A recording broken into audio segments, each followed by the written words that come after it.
Hello and welcome to Independent Podcast Service. I'm Paul, And I'm Dave.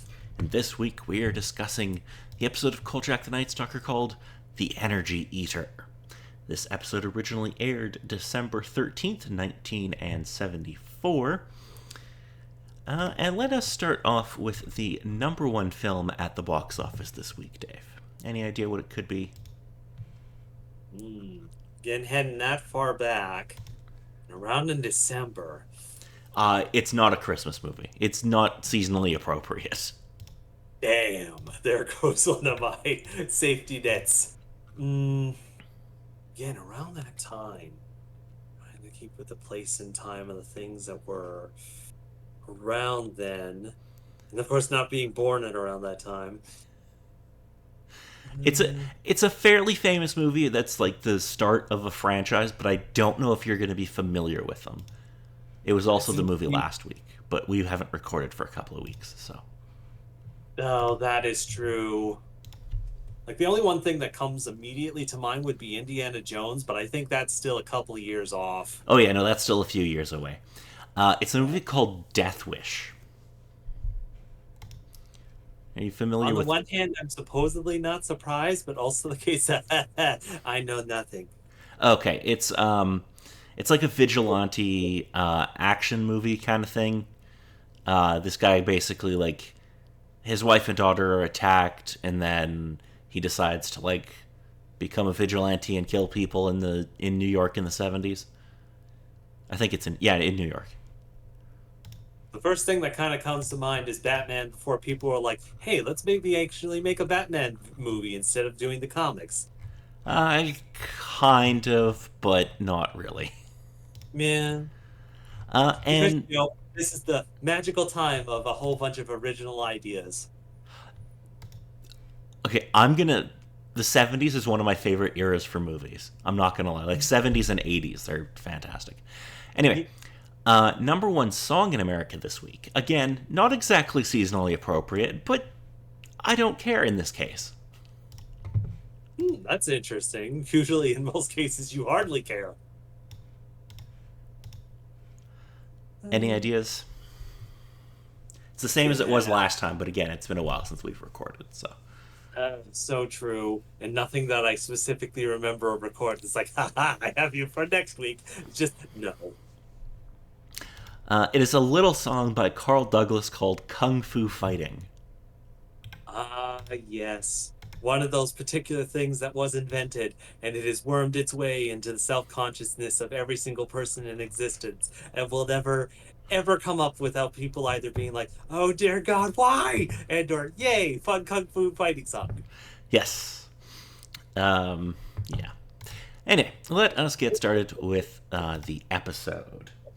So, this week, Carl faces another Native American monster. This one known as, and I'm probably going to butcher the pronunciation of this, Machamanito. When he If it makes learns, you better, just about everyone in the episode also butchers it. this is true.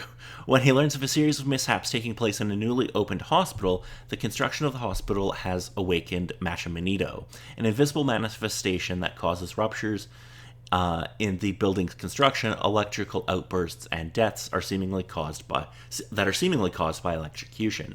Kolchak enlists the help of a reluctant Indian shaman to combat the rampaging force. So, Dave, what do we think of this episode? It was definitely interesting with heading into this one. As per always, he heads off to look into a story, see how things are kind of going, but if something goes wrong, you're not going to stop Kolchak from looking into it. And as per usual, it's something interesting and strange and supernatural. Yes.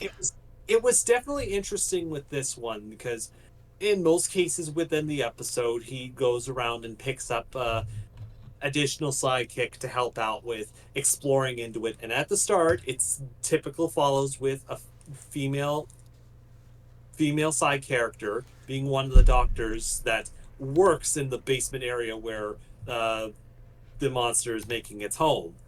Though it's interesting that he has his involvement, but once the shaman comes into the story with the side character's help, it's interesting that it switches over to him, and the additional bit of Oh dear. Testing one, two. Yeah, no, Still you're here? fine. Okay, just went black for a second. Um, but that he's also so intrigued about this happening with his knowledge and experience knowing of the monster in question that he follows along with Kolchak to a certain extent, as well as a multitude of people, which is a little bit more refreshing that he's not the only one that has to face up against it and or is left as kind of the crazy person dealing with this while everyone else is like, oh, that Kolchak. Yeah, like a few people kind of take him seriously in this episode. Which is a little refreshing. Yes, yeah, it is. I'm gonna call out. There's some pretty good special effects in this, considering it's '74. That's definitely true. With I'm pretty sure even in those times of days, it were probably something that would have been done or could have been within the list, though it might have been the case of how much could supposedly go wrong with the certain actions that they went with, as well as then lost my thought for dangerous purpose, but also the case of these are particular things that also nowadays are kind of in the standard book without immediately jumping to CGI to do particular sorts of things. Yeah, it just there's that moment where the one woman gets killed in like the hospital bed, and there's like the like, explosions and stuff going off, and I'm like, okay, that's pretty good for '74. And then Mm. my favorite is where they have all of the like X-rays and they put it together, and you see like the big eye, and I'm like, Mm. okay, that actually would have taken a lot of effort to do in '74. Yeah, that's definitely, especially with the design of how they decided to do it. And Yeah, on the one hand, it's like how many X-rays they possibly had to do, but most likely it's just a case of they did some fancy chalk drawings to make that effect. yeah, I'm sure they did, yeah, something like that. But it looks cool, and I'm like, okay, like that's kind of a nice little effect. There's some stuff that looks, maybe not as good, like where the building's collapsing at one point, and it's like, oh, some of those pieces look like styrofoam, Yeah, yeah. so like they don't have any weight to them. But I'm like, oh, overall, like I think it looks pretty good. It wasn't enough to kind of suspend my vision of disbelief at the very most. Like, Yeah, I think I kind of have enough of a case of this was made in the 70s, but also a case of, hey, let's see how this story goes. yeah, no, I think the story's interesting enough. And again, I like that we're getting like this Native American kind of like spirit kind of thing, and it's not just like another vampire or a zombie or something. I'm like, I like that they're bringing in different kind of like monsters from other lore and stuff. That's definitely true because there's definitely routes that you can take with the different horror monsters and different scenarios that you can definitely take, but depending on how much around at the time there was knowledge of it, it definitely would probably get old pretty fast if they kept just to the traditional monsters. Yeah, totally. And yeah, it's fun getting to kind of see these different monsters that we wouldn't normally see. Did you have anything else about this one there, Dave? I think at the very most, it was probably very good with their design of keeping it as much in the main staging as possible. There was a lot of scenes of mostly at the hospital with the one or two scenes going to different locations.